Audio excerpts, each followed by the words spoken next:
So, hello everyone. My name is Jenna. I'm the founder and CEO at Million Marker. And at Million Marker, we always promote dedicated to non-toxic living and educating our audience about their chemical exposures. And as you know, like common everyday chemicals like BPA, phthalates, parabens, oxybenzone, they disrupt your hormones. They may also impact your fertility, sleep, immunity, and much more. And then similarly, chronic stress can also have the same impact on your body. And we want to give our audience, a holistic view of, everything that could potentially impact hormone balance. And that's why today we have our friend Annette joining us on Instagram Live. So now I'm gonna invite Annette.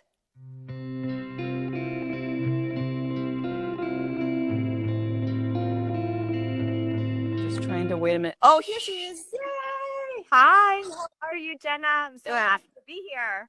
Yay, I'm glad the tech works. Also, just let everybody know we're also recording on Zoom in case Instagram crashes on us again, which had happened previously. So to give a little bit of introduction, Annette is an aromatherapist, lots of hats, spa consultant, Reiki master, licensed massage therapist, Nam yoga instructor, and Ayurvedic educator. So she hosts a lot of different, like a very summit webinars, events to mainly empower women through any stage of the pregnancy. So I actually met Annette when she invited me to her Fertility and Toxicity Summit. And it was like a truly rewarding experience, and I learned a ton. And she's doing such great things. So we're extremely happy to have her today. So welcome, Annette. Thank you. Thank you so much, Jenna, for that lovely introduction. I'm so happy to be here and to talk about the nervous system and stress and how all of this can affect the journey. Awesome. So, like, could you tell us a little bit about your background that, what brought you to this, unique career path, counseling people, not only physically, but also, spiritually helping them getting pregnant? Yeah, absolutely. Let me ask you, did you hear some resonance right there? Yes, That's a with little the bit. sound? You might have to mute your computer soon. Okay. Oh, maybe that's Oh, what it not muting but just turning the volume down. Yep. Yep. That's what it is. Okay. I had it the other way around, I thought. Okay. Awesome. So, um, okay. So yeah, so my journey started, I actually was really in the wellness space. My background is in advertising, and I actually decided that that was not the place where I wanted to be. I really felt there was a need in the way that our world was going to really create more of a wellness lifestyle that was so much healthier for how our true health really happens in the body. And so that took me on this path where I completely revamped everything. I really just got all of the holistic tools out there. I started training myself and doing different types of trainings until 10 years later, I now have all these different types of philosophies, wisdom, all united in the belief in self-healing. The body can heal itself. And our modern day lifestyle takes us away from that and throws our body into havoc. And so everything that we're talking about today, everything that I believe in is to bring the body back into balance holistically through tools that you have. Sometimes we need support from others. Sometimes, there's other things you can do like recipes and diet, and all of that is all important, but it's so important just to keep yourself on track. And spirituality is a major component of what creates true health. It's a major component, the mind and the spirit, just as much as the body. So I believe in all of it. It needs to work together.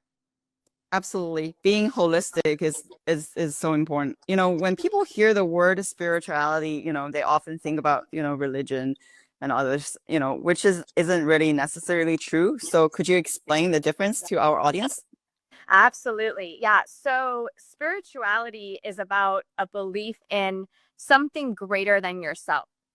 So sometimes we connect this to religion, but spirituality in the way that I see it is above religion. So whether you are Hindu, Catholic, Jewish, Buddhist, whatever your religion is, which is based on your upbringing, how your parents, usually how your parents raised you and your family, and that's a lot of tradition is in religion and rituals that you follow through in whatever religion you are. But spirituality is really above that. Spirituality is about a greater power and also an interconnectedness in everything that is. So it doesn't matter even whether you really believe in God or not.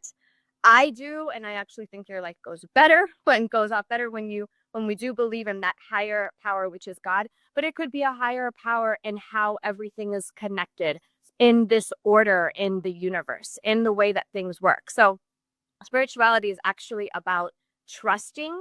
It's about rising above the mundane, everyday, worldly reality, which can have a tendency to bring people down. If we stay in the earthly material type of world all the time and we're not rising above and seeing the bigger picture of life and how interconnected we all are, what I do affects somebody else, the thoughts that we have affects other people, and vice versa. We don't have that empathy to understand that we're all here to bring each other up, then that can have a very devastatingly dense effect on someone. If you think that you are here just to get ahead and just to is living more from like an ego consciousness versus a soul consciousness, that's spirituality. When you are rising above the ego and living in more of a soul conscious place, that's going to create a more spiritual life because you're doing things with intention and with a positive heart, positive intention for everything that you do. That's spirituality. That's amazing. That's also positive reinforcement, which is Yeah. we all need it. So why do you think spirituality impact, fertility? Oh my goodness. It is such a key factor because even stress can be affected by your spiritual path, your spiritual belief. Spirituality in my community, it is about rising above matter, right? So we do, we have exercise in and we have specific tips and tools and protocols to help the women rise above all of the worldly concerns, right? All of the everyday mundane concerns. And so that will impact your spirituality or your fertility journey because it gives you an edge. It allows you to have an opening where before if things might have felt tight or constricted or limited. And fertility is about opening. It's about being receptive. It's about allowing and flowing. And when we're hanging on to something too much, like we're wanting things to happen a specific way, or we're looking to get ahead or whatever, and we're in this control mentality or this very focused on like specific tangible results, the things that are important or I should say valuable in the material world, right? Where things like kindness and empathy don't necessarily have a tangible measurement, right? So when we're living by the ways of like what actually has physical results in the material world, we tend to overlook the things that actually create the platform for true fertility, which is this state of receptivity, an open heart, living without control, more about allowing, trusting, flowing. And when you have a spiritual mindset, when you see the interconnected of everything, we can let go of the final outcome because we're enjoying the journey. And we also see how we can contribute. And it's not just about amassing, getting to a specific spot, arriving at a specific goal. It's not just about that. Yes, we want the baby. Yes, we want the family. Yes, we want all of that. But allowing, like stepping back and allowing things to happen, not only will help you get it faster, but it will help you enjoy it so much more. And so it's counterintuitive because when you want something so badly, I see that you're trying and it's not happening. It's counterintuitive. You want to like try more. You want to like, what am I doing wrong? It's frustrating. And the opposite is what will actually help you. So it's really helping someone to get more into that spiritual mindset will actually help her fertility journey. And it sounds simple to some people, but when you're in a negative feedback loop of, negative past results or negative things affecting you day in, day out, where, your mind starts to believe all of the negative things that have happened to you. And so then you start to predict your future thinking that they're going to continue to repeat. It's a negative feedback loop. And we attract more of what we focus on, right? So a lot of this laws of the universe and like laws of the law of attraction is one of those. So if we continue to focus our mind and our thoughts on the negative limiting beliefs, then that's what we're going to keep bringing in. So, and if you're someone that is in that situation, let's say you've had repeated miscarriages or failures of any kind in the past, and you're starting to believe those more than you are the unlimited, vast possibility of the future, then you need an interruption and you need to develop more of a spiritual mindset. And sometimes we know what we need, but it's hard to do it. It's harder to do it. And so really setting yourself up for success, having the exercises, the protocols, the spiritual truths that you can listen to that are in your ear, really helping you to have more of an immersion experience, can have such a dramatic impact on your fertility. Yeah, On the results that are possible. That's amazing. All these positive reinforcement. So you have an Ayurvedic background, which is also rooted balancing within the body, and this obviously resonant much with what we do here. So our goal is helping people balance their hormones. Could you explain how stress causes hormone imbalance? Yeah, absolutely. And I'm gonna I have myself muted and I'm gonna unmute it. I just don't know what's gonna happen with the sound. Is that okay if I try that? Yeah, try it. Let's try. Let's try it. I'm gonna bring I'm not too technical, guys, so just bear with me. Okay, I'm just bringing the volume down over there. Hopefully it's okay. All right. So, yeah, a really important part of the body is our parasympathetic nervous system. And if you haven't heard about it already, you probably have if you've been, in the health and wellness space for a little while. But if you haven't, this is key also to helping you have optimal fertility.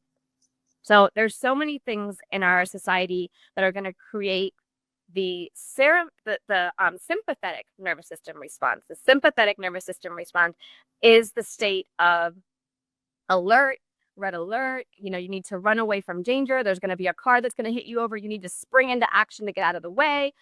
All of those things that create that heightened state of alert. And so it's important, of course, that we have that for survival. But when your body starts to do that on a more continual basis because of chronic stress, and that can it can be so many different factors. It can even be emotional. It could be childhood triggers that never got resolved. And so anytime you hear a certain word or you get into a specific kind of conversation dynamic, that gets triggered. And now your sympathetic nervous system is starting to come up, which means fear. It means cortisol gets raised higher than it should be. It means that all of the things that cause you to want to jump and protect yourself and fight and prove that you're right, it's the ego, okay? The ego versus the soul consciousness. Once you're in that state, you are constricting and shutting off the door to your possibilities. It is anti-fertility, okay? We want to be in the state of the parasympathetic nervous system, which is the state of rest and relax, and things are okay, right? That's the feeling. Everything is okay. We're safe. Once we feel safe, anything is possible. When we don't feel safe and we're in fear, we have the wrong kinds of hormones flooding our system, the wrong kinds of chemicals. It creates the wrong type of environment in our body. The parasympathetic nervous system state is what creates the comfort and the level that you need, the right amount of hormones at the right levels in order for your body to create the platform for fertility, for optimal fertility. And so what happens is that when we sometimes don't realize just being a little stressed out, how that can affect us. And so again, as a lot of techniques and tricks to activate the parasympathetic nervous system. One of my favorite is breathing, because with consciousness, we can do it. All it takes is learning an exercise and then doing it. You might not know how to calm down your heart rate. You might, and it's an automatic thing, right? We might not know how to do that. We might not know how to reduce those reactive tendencies of the mind, but you can consciously decide to do a breath exercise, just like you can consciously decide to sit on the floor and do some ab work. Mhm. And I'm going to do ab work right now. Well, now I'm going to do my 3-minute breath exercise. Not knowing, not realizing what it could do. But if you know, if you're being told it's going to help and you do it and then you feel better, that's using your consciousness to create the right state in your body. And breath work will absolutely put you in the parasympathetic nervous system state. There's many other things you can do. Taking a bath. I love sea salt baths. It's amazing. That will automatically, just being in that water creates that flow and openness, right? Warm bath, warm water. It creates openness. It creates this like synchronicity with the universe because you're allowing things to flow versus scattered. So water is binding and it's the opposite of the element of air. I'm just using a little bit of the Ayurvedic wisdom that you mentioned before. So when you have too much air in the system, you get dry, everything gets scattered, everything is mobile and not routine. And there's this freneticness that happens when there's too much air. Think of a hurricane that's like a bunch of air swirling around, is basically what a hurricane is. When our body is in a state of too much air, there's too much frenetic energy, it's incoherent, and it creates scatteredness and not things are not routine, things are all over the place, dryness, and that's the opposite of what we want. So when we think about calming down the nervous system, we also want to create more of a watery flow, more Mhm. cohesiveness, more things that are more coherent. Water can do this. So sitting in a warm bath and then playing some beautiful music that's going to create lovely sensations, all of that is great for the nervous system. I love to use oils because as a massage therapist, oils is one of the best ways to sedate the nervous system. So you at home can go into your kitchen cabinet and just get some pure oil. Olive oil is great, sesame oil, sweet almond oil. I know that might not be as common, but olive oil and sesame oil you may have in your kitchen cabinet. You can just give yourself a nice massage with that. If you have access to these supplies, you can buy jojoba oil is awesome. I really highly recommend sesame oil, actually. That counteracts the air element. It's very moisturizing and it creates warmth. All of the things that are good to calm down and sedate the nervous system. So these are just tricks and things that you can do, anyone can do from their own home to really help us get into the parasympathetic nervous system response. Because when we're in the, that altered state, our hormones are not functioning optimally. They are not ready to produce a baby. It's the opposite. So things get shut off, cortisol raises, and when cortisol is up, progesterone automatically goes down. And progesterone is key to getting pregnant because we need a lot of progesterone once the baby is here. And your body, your body knows, well, if I don't have enough calcium right now, and I don't have enough of this, if I don't have enough progesterone, well, I'm definitely not going to have it once I get pregnant. So your body knows and is protecting itself, right? If the body does not feel safe, it knows that now is not a good time to get pregnant. It's really as simple as that. It really is. And the science supports that. When the body feels safe, then it feels okay and ready to have a baby. But we've got to make the body feel safe first. And anything, any type of stress, emotional stress, job stress, relationship stress, trauma from the past, any type of stress can affect your body in the parasympathetic nervous system response. Wow, these are such awesome tips. I'm like taking notes. Like Thanksgiving, that's what I'm gonna do. Getting that warm bath. This is so cool. And use some of the sesame oils. Stress obviously have bad rap in some ways, but we also have like good stress and bad stress. Like, what are the difference between, good stress in your opinion versus bad stress? Yeah. So good stress is the things like you have a deadline and you got to meet it. And so it does take, and ego is also good. It's the same thing. Like a little ego is good, right? Because if we didn't have these pressures and these things to create tension, we would lay back and not do anything. Like if we weren't motivated to like get ahead and to like have all the beautiful things that we want in life and all, if we weren't motivated and driven, then we wouldn't get anywhere as a society. So there is such thing as good stress, and there is such thing as, I do believe ego has a purpose. That's why we have an ego. There's a purpose there, but we can't make all of our decisions based on ego consciousness, because then we're living out of fear and we're doing things for ourselves versus the greater good of all. And so when we catch ourselves falling under that, or we think like, maybe I'm being too competitive, maybe I'm, if you can have the consciousness to think about that, really stop and ask yourself, well, what would it be? And here's a tip, an and situation versus I can only have this or this, right? Like, what if you change the conversation in your head to say, well, what if I can be happy and he can be happy? What would that look like? So like asking yourself those conversations can be a game changer. It doesn't have to be that for you to get what you want, someone else has to give something up. What if you can both have it? Like, our minds are so creative. Like our consciousness, when we're tapped in, and again, it goes back to that spirituality, when we're tuned in to what's really possible out there, and it's way more than what our limited brain can think of. When we're tapped in, we can come up with creative solutions that are way beyond what we would normally think about. And so changing the conversation in our head to say, well, what is possible? And being connected to that vision, not losing sight of that vision, is important, because all of our fears will come back in and bring us down and say, no, we can't do that. That's not possible. Who am I to think that? All those things will get you out of the soul consciousness. So staying connected to your vision, asking yourself, what can make this an and situation?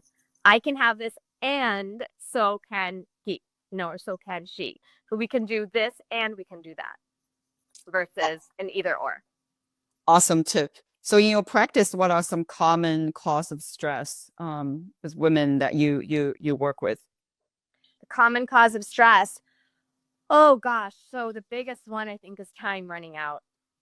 That's the biggest one. Just being afraid to lose out on their chance. That's a really big one. But the other ones are definitely limiting beliefs from childhood. And I would say the not feeling good enough is what I have seen so far as the biggest one. That can come a lot from like a perfectionism upbringing, like where, your parents want us to get everything right and do things the right way. But what that can create is a child who then grows up to be an adult who doesn't feel like anything they ever do is good enough, because they're always trying to meet some expectation that was ingrained in them from little, even if it was done for good intentions. But when you're constantly being shown a better way or a different way, you're being corrected, then you start to lose faith in your own ability, start to lose trust in your own intuition and your own decisions. And then that can create a situation where you're constantly trying to show yourself up and prove yourself and all of that. And then that means that you're never okay as is, not being good enough. That is one of the biggest stressors. It creates stress, and it creates a lot of bad decisions, unfortunately.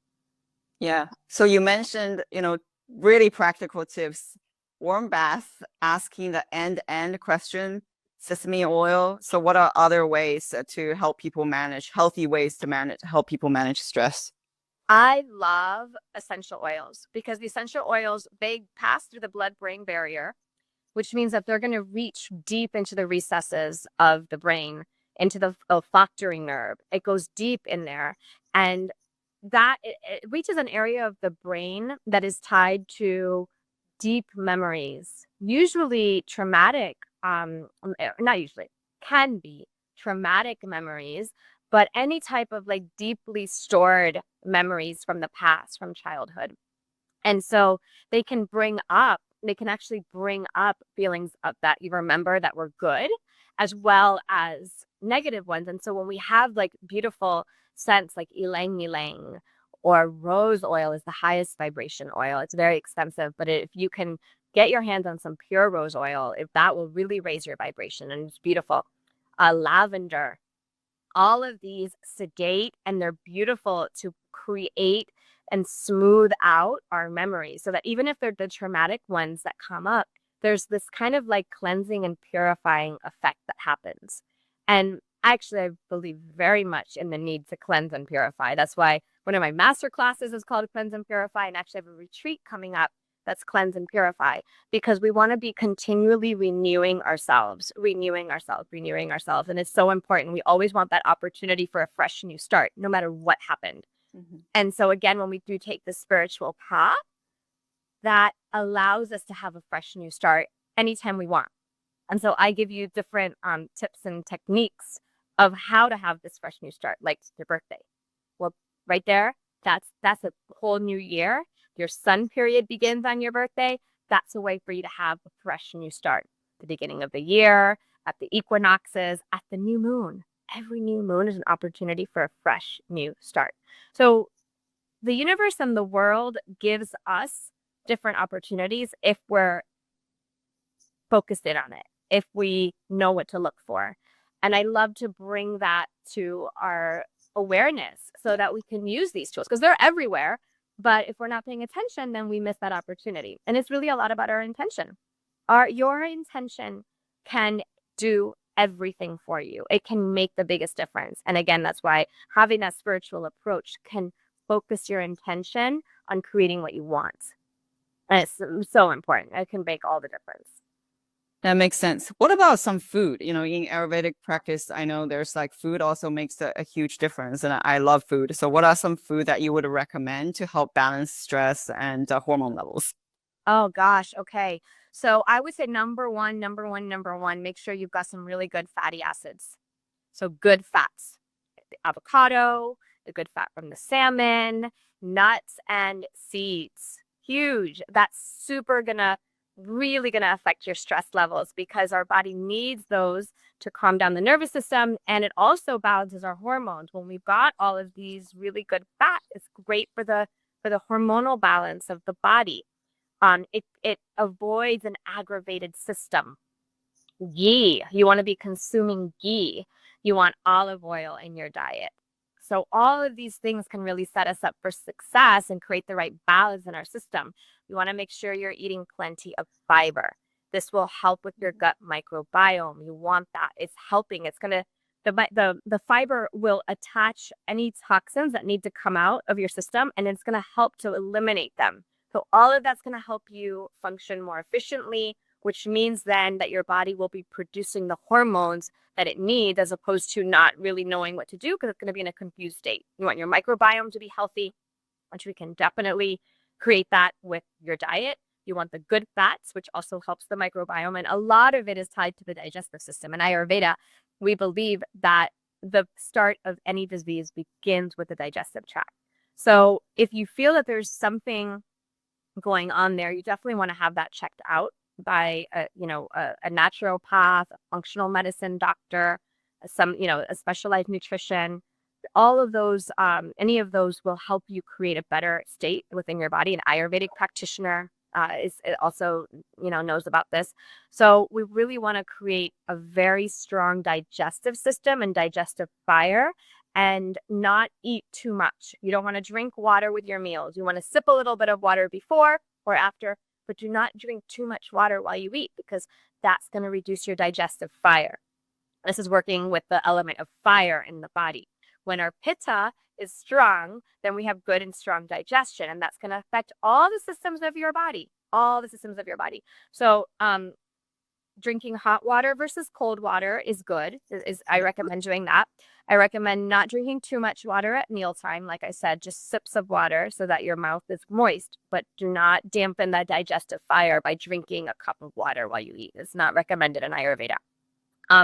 Having healthy spices, uh, you know, uh, cumin and turmeric, and they're just so good. Black pepper is even recommended to rekindle a digestive fire. So adding the spices to your food is great. Having the yogi tea, which has cardamom, clove, ginger. Sometimes it's got turmeric, black pepper. Sometimes it has anise. So yogi tea, chai tea is super good. for the digestive system and to maintain a healthy body. It's really great for your immune system too. All of these things that I'm talking about, they're good for your nervous system, they're good for your endocrine system, they're good for your digestive system, they're good for your immune system. I mean, they all work hand in hand together. And as you know, one system is out of balance, then it's going to trickle down and it will affect other systems. So if you just start with any of the systems to balance any of them, you can just start with the digestive system. It's going to be really good. Turmeric is another great herb to make sure that you're taking, because that will help pretty much all of the things I've just talked about. Turmeric is wonderful. Turmeric is also great for the brain. So turmeric is a wonder. It's a wonder herb. I recommend you take it. Careful in pregnancy, however. So if you get pregnant, I would recommend that you stop taking turmeric. It has a very cleansing effect. So good for fertility before you conceive, but if you think you might be pregnant, I would just watch out. Definitely listen to your doctor on that. And without the advice of anyone, then I would just cut out the turmeric. Like if you don't have, if you haven't asked anyone, just cut out turmeric once you get pregnant. Just be safe, This is really interesting. All these herbs also, like in Chinese medicine, they're also like warming herbs, so which is also good for your womb, good for your system, which is really cool. There's this parallel between Ayurvedic and traditional Chinese medicine. So we know that you help women balance spirituality and fertility, lower stress. What's a session with you look like? So I have a coaching program that's divided into various coaching sessions. So if you're in my coaching program, then each session will have a theme and we go through different things in a systematic way. Sometimes my women just want to come on and meditate together. So I'll guide them through. I do sounding meditation because I believe strongly in the power of sound. So we'll do sounds with your own voice. And that's good for your throat chakra, which has a relationship with the cervix. And opening up throat chakra is very, very important for fertility as well. And having your own voice, and it gives you a lot of empowerment when we do this. So some women actually, it's really impactful on a spiritual level for them to really open up this throat chakra. So we can do a number of different things. I have specific themes and a pathway, but it could be whatever is needed at the time. We could work more on the chakras. We could do breathing exercises in a session. We could do mantra practice in a session. And I also have an energetic healing that I do. It's called Harmonium Transcendental Healing System. I learned there's a physical where you're on the table healing. And then last year I learned the distance healing component of that. And so I've been starting to do more of those this year. And since the pandemic, it's been a blessing to have that.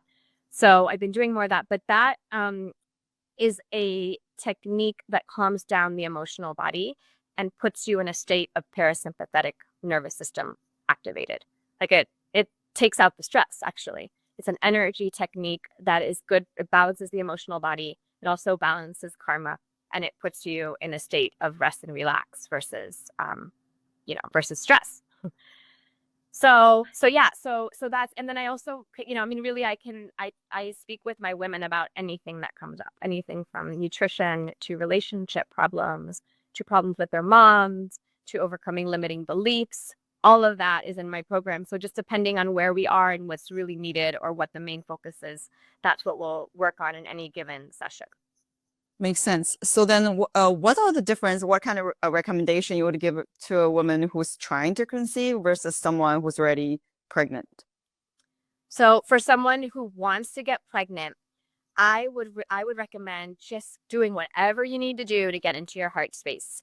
Whatever you need. It could be a yoga class. It could be a mantra. It could be an essential oil. It could be taking regular baths.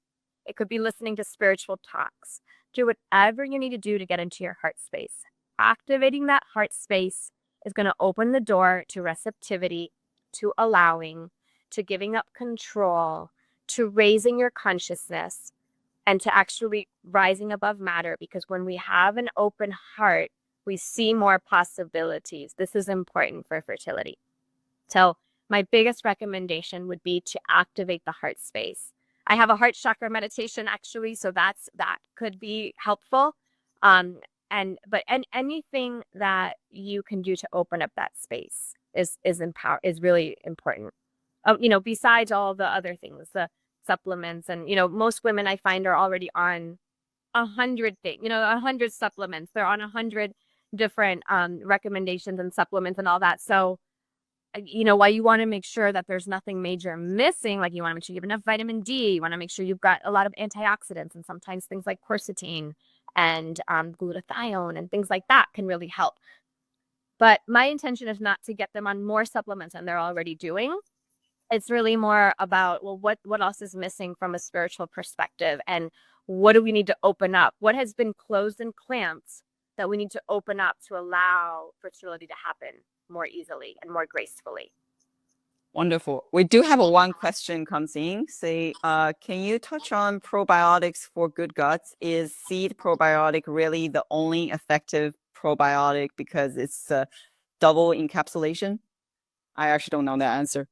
Yeah. So, you want to, okay, so for the gut, like I said before, you want to make sure you've got fiber in your system, and you want to make sure that you've got a lot of healthy oils. Seeds and nuts are amazing. They are amazing. Okay. You don't need to have just the seeds, was the question about seeds, right? You don't need to have seeds, but pumpkin seeds, um, pine nuts, like all of these seeds and nuts are really, really helpful. And I definitely recommend them for balancing the gut. And like I said, don't underestimate the power of oil and ghee and avocado. It's really important that all of these are there to really make sure that the digestive system is functioning properly, and fiber. You want that fiber. So yeah, and what else can I tell you about the seeds? I mean, they're all flax and chia seeds, hemp seeds.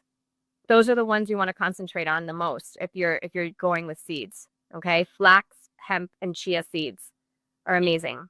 Nuts, you've got walnuts are really good. There's just I really can't speak enough about that. And what's also really good is to eat beans. Beans are actually going to help your digestive system and give you what you need. They have a lot of fiber. Just make sure that you pre-soak the beans, because sometimes they can have they don't digest well. But if you soak the beans, and that takes away a lot of the substances that create havoc in the digestive system, then the beans are fine. So you can actually soak them overnight. That's the best way. That's in Ayurveda. That's what we've been taught. You soak the beans overnight, you wash them really well, and then that's what you make a soup out of, or a stew out of, or we make khichdi in Ayurveda, which is beans and basmati rice. So yeah, things that are simple on the digestive system and really promote healthy bowel movements. So those seeds are great, fiber for sure, and all the really lovely fatty acids. Yeah, kombucha is good. Kombucha is good. Somebody asked, is kombucha good? So yeah, yes, I like kombucha. I like kombucha. If you're concerned about the alcohol, you don't have to. It's not the only thing you can use. Like I said, you can use all those other ingredients and foods I mentioned. But kombucha is good to create it's all those. It's also all those live yeast from kombucha, right? Yeah. One of the I love kimchi, which also have the live yeast, but I remember that I can't cook kimchi. If you cook it, you kind of kill the yeast, the same as the having sobas, and then also other things. Yeah.